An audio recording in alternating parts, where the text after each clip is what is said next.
Hey everyone, welcome back to wiseman.tech.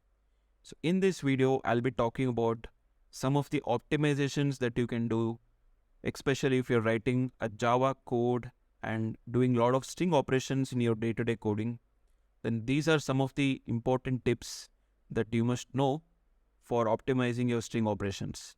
So let's get straight into the video. So I have written a small test case explaining these optimizations. Let's understand this with an example.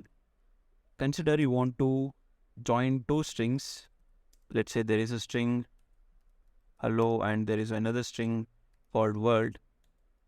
Let's call it as S1 and let's call this as S2. So now basically you want to join these two strings and create S1 plus S2, that is hello world. Let's say if we go by the normal concatenation method. So in this case, what happens? Let's say we define string result is equal to S1. So let's define the strings first. Let's call it as S1 plus S2. So in this case, let's see how the memory allocation looks in string pool. So there will be S1 and its reference, S2, string S2 and its reference, and there will be string S3, rather result, and its reference. Let's call it as reference 3. Now, so let's optimize this using string builder or string buffer. I'll explain what is exactly string builder and string buffer first so that you have some idea.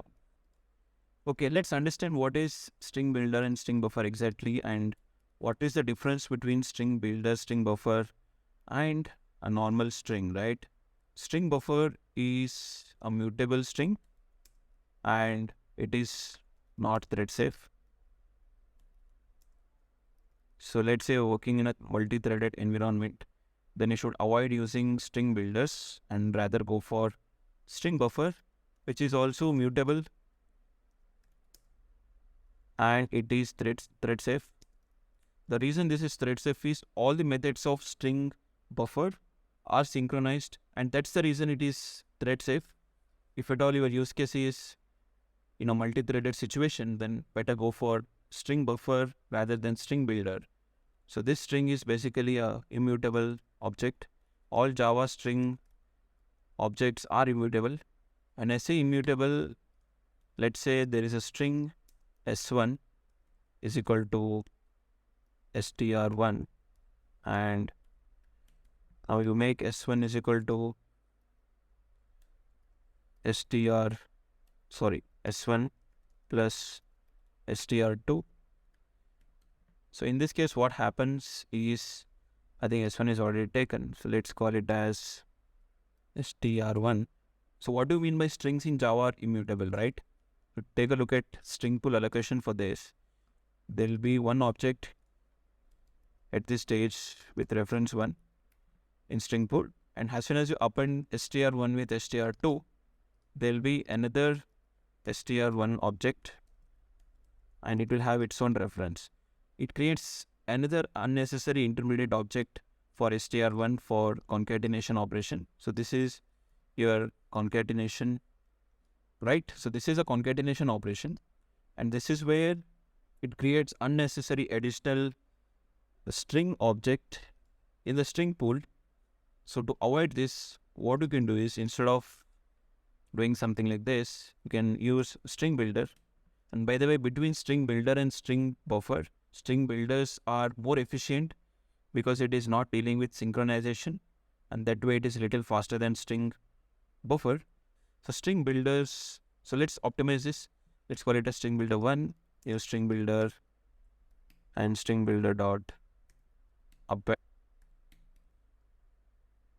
and then call, yeah. So in this case, what will happen is just by defining string builder class, it is not going to create a new object in string pool until and unless you call this toString method.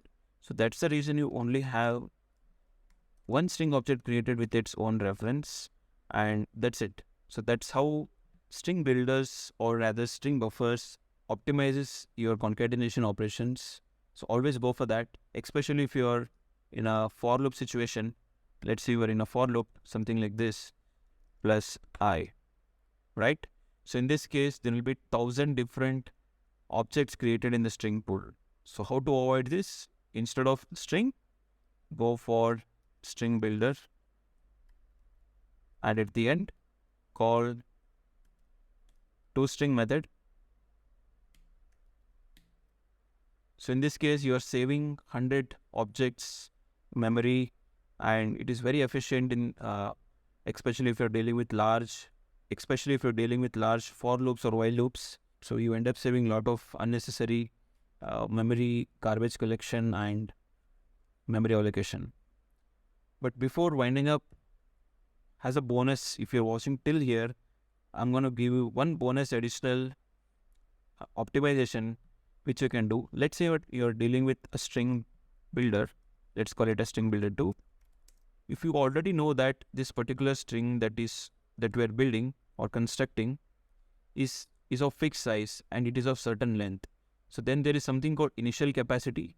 Whenever you are assigning string builder or string buffer, you can always provide its length something like this, so that it doesn't allocate excess memory for this particular string. Rather, it bonds it to the length of 20 string characters, right? That's how we can further optimize it. If you already know that, hey, my string is a fixed string and it is not going to exceed certain length. This is how we can further optimize your string operations in Java. So with that, I'll be wrapping up this video. For more such software engineering videos and especially on Java, subscribe to the channel, and I hope to see you guys in the next video. Till then, take care. Bye bye. Stay safe. Cheers.